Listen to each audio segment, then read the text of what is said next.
Alors AGS 34, ça a été fondé en 2006. Ça a été fondé parce que tout simplement j'ai eu moi un besoin.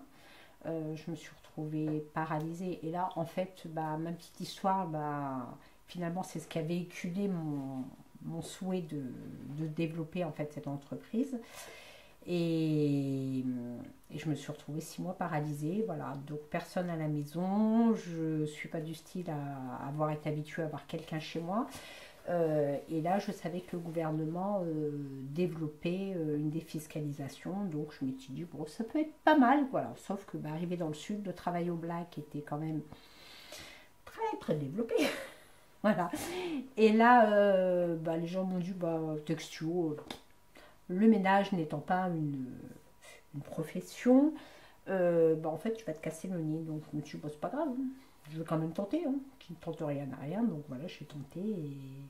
Et en fait, le fait de travailler sur ce projet, mais vraiment, ça a été hard. Ça a été vraiment un gros travail de communication, de présence, voilà. Mais par contre, ça a abouti. On est arrivé à 15 personnes où on va proposer des prestations diverses et variées du style le ménage, le repassage. Des fois, on fait le taxi aussi pour aller chercher la famille à l'aéroport. On peut amener nos clients chez le médecin aussi, voilà, parce que on a des personnes qui ne sont pas forcément véhiculées. On peut faire aussi des préparations de repas. Donc on n'est pas des grands chefs, mais voilà, des fois le fait de préparer un repas pour une personne qui vit seule, ça peut juste la stimuler à un échange, à un partage et du coup à mieux s'alimenter. Ça peut être tenir la conversation, parce que tenir la conversation sur des petites choses, le jardin, la famille, un peu la lecture, un peu de ci, voilà, ça peut remotiver en fait les personnes ou les sortir de leur isolement, parce que c'est vrai que par rapport au Covid, on a eu beaucoup cette problématique d'isolement où je me suis retrouvée le matin à aller faire la livraison du pain, voilà. Et c'était, alors c'est vrai qu'après avec le recul c'est rigolo, mais en fait au début c'était pas très très rigolo quand même, parce que quand on récupérait les personnes en pleurs parce qu'elles avaient du mal à gérer, qu'elles étaient constamment avec leur mari ou qu'elles ne pouvaient plus, ou au regard de la société, les personnes âgées étaient visées, enfin voilà. C'était, donc ça fait partie des choses qu'on a aimées. Enfin des petites anecdotes dans l'entreprise qu'ils ont pu se faire comme ça, comme d'autres salariés quand il a fallu déménager la première fois les bureaux où les filles se sont dit attendez, on prend les meubles, voilà, et elles ont tout embarqué les meubles sous le bras pour déménager, voilà, des petites choses vraiment sympas, quoi. On a une équipe de 15 personnes qui sont complètement toutes différentes les unes des autres et qui amènent en fait une richesse à l'entreprise, et ce qui nous permet en fait de développer notre activité de proximité depuis 18 ans quand même. Voilà. Donc c'est assez sympa. Si je comprends bien, vous êtes une entreprise qui entend les besoins des gens et qui fait tout pour leur répondre à ces besoins. Tout s'étudie, en fait, tout besoin en fait peut nécessiter un travail. En fait, le service c'est vraiment très très diversifié, quoi. C'est vraiment ça, au taxi, au linge, au tri. On a été une année, on avait, c'est pareil, une dame qui avait dû stocker, je sais pas moi, dans 4 ou 5 chambres du linge, qui fumait énormément, retirer le linge, relaver. Enfin, voilà, c'est des choses qu'on ne s'imagine pas avoir, mais finalement, on a fait. On a eu, c'est pareil, on a eu Thierry, notre homme à tout faire, qui a pu intervenir pour faire des jardins. Bon, ça c'est relativement classique, mais il a pu faire, je sais pas, des réparations, il a eu des choses à faire. Des fois, il y a des petites choses comme ça, un petit peu insolites, où on se dit, ah ouais, elle a fait ça. Et en fait, je trouve ça rigolo, quoi. Voilà, on a fait on s'est mis à faire de la gestion immobilière, mais pour des locations de vacances. Donc on a fait de la conciergerie.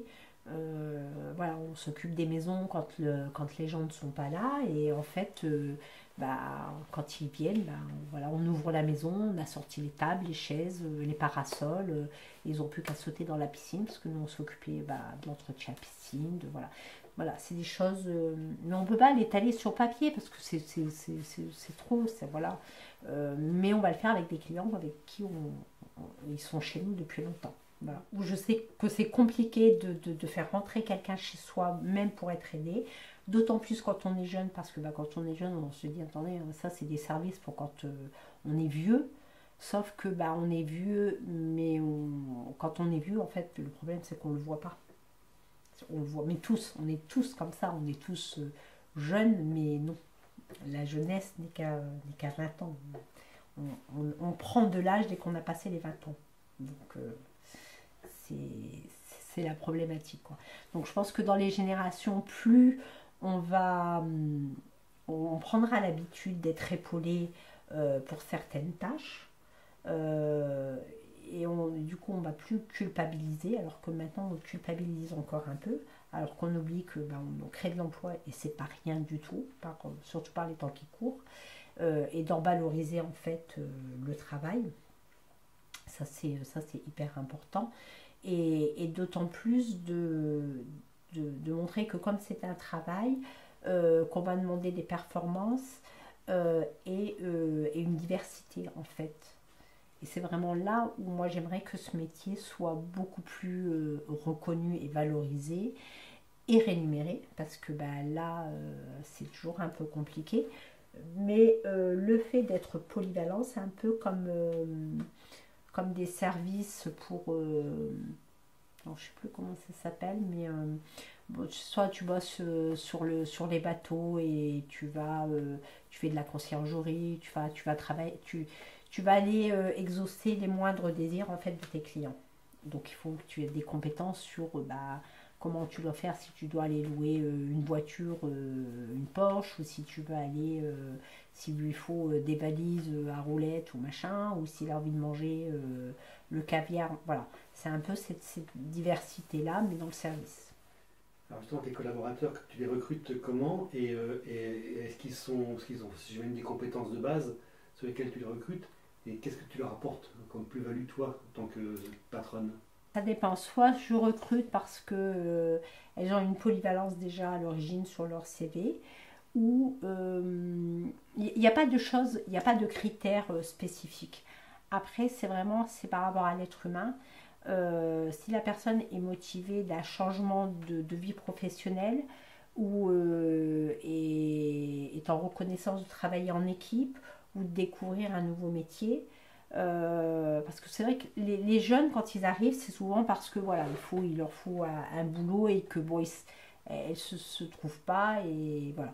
Mais par contre, on a des personnes d'une cinquantaine d'années qui ont fait leur carrière et qui à 50 ans vont trouver avoir besoin d'un travail à mi-temps ou à trois quarts temps, et on va travailler ensemble sur ce qu'ils ont pu effectuer comme autre travail et trouver des compétences. Alors, je fais par exemple référence à s'ils ont travaillé dans la restauration, parce que la restauration, il faut être très observateur, il faut anticiper, il faut pouvoir planifier les choses, les organiser. Donc ça, là par contre, c'est vraiment des compétences que moi je vais prendre. Voilà, je veux des choses, des gens qui s'ennuient, qui se sont ennuyés à leur travail parce qu'ils avaient besoin de diversité. Voilà. Et on a le droit de dire, je pense qu'on a le droit de dire qu'on peut s'ennuyer dans son travail à un moment donné. Moi, dernièrement, j'ai recruté une personne, ça fait 6 mois. Elle m'a dit, moi, faire le ménage, que le ménage, ça me fait chier. Donc, je lui dis, mais ok, il n'y a pas de souci, je l'entends. Quand on aura une demande sur autre chose, je vais t'impliquer en fait là-dedans. Donc en fait, on a commencé à diversifier son poste de travail, et finalement, elle qui voulait arrêter, finalement, elle est restée. Donc voilà, il suffisait juste de dire, ah non, je n'ai peut-être pas forcément envie de ça, j'ai envie de plein de choses en même temps. Donc ça, c'est bien. Alors, toi, en tant que pour la centrale de tout ça, ça t'oblige à avoir une écoute particulière d'une part sur tes clients, mais aussi sur tes collaborateurs. Ben, c'est ça. C'est aussi ce qui est fatigant, parce qu'on peut pas non plus, on peut pas faire plaisir, je suis pas une samaritaine, faire plaisir à tout le monde, c'est pas possible. Donc après, il y a une voie hiérarchique par rapport à l'âge, par rapport à l'ancienneté. Comme j'explique, bah, la nouvelle qui est rentrée, là, on a Paula qui est rentrée dernièrement. Je lui dis, écoute, j'ai rien inventé. Enfin, tu vas commencer par faire les remplacements, tu vas apprendre et en fonction, bah, tu vas savoir t'adapter en fonction de comment tu vas savoir aussi. Parce que moi, je peux t'apprendre des choses, mais si toi, tu les mets pas en application, si toi, tu fais pas l'effort, à un moment donné, je pourrais pas te vendre, c'est pas possible. Donc voilà, il y a vraiment cet échange et de leur apprendre ce que c'est le service, parce que même s'ils sont diplômés dans les sanitaires, sanitaires et sociales pour apprendre à faire certaines choses, la vue du service est encore différente. Pour eux, ça reste la personne âgée. Alors qu'en fait, moi dans ma tête, c'est pas la personne âgée. Ok, on est là, on peut, voilà, mais c'est pas la majorité. La clientèle qui pour moi est celle qu'il faut aider, ce sont vraiment les actifs. Voilà. C'est vraiment les couples qui travaillent, parce que si pour travailler, il faut aussi qu'ils puissent ne pas avoir tout sur le dos, enfin voilà, des charges, des pénalités de financières, des pénalités de maison. Voilà, si là, pour une fois que l'État a fait quelque chose d'intéressant, c'est bien, mais les règles commencent déjà à changer.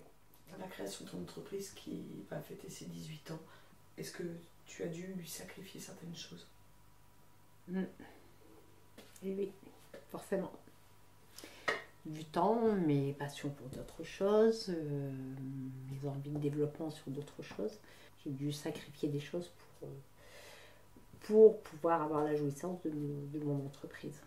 Tout simplement, des fois, bah, tu pourrais aller faire des soirées, aller faire la folle et des choses, et puis là, bah, là tu dis, bah non, parce que demain matin, il y a une remise en état, bah non, parce que demain matin, il y a ça à faire, donc je ne peux pas, donc bon voilà. Et puis bah, là, tu peux pas faire la folle, parce que là, voilà, donc il y a aussi des conditions, on n'a jamais rien sans rien.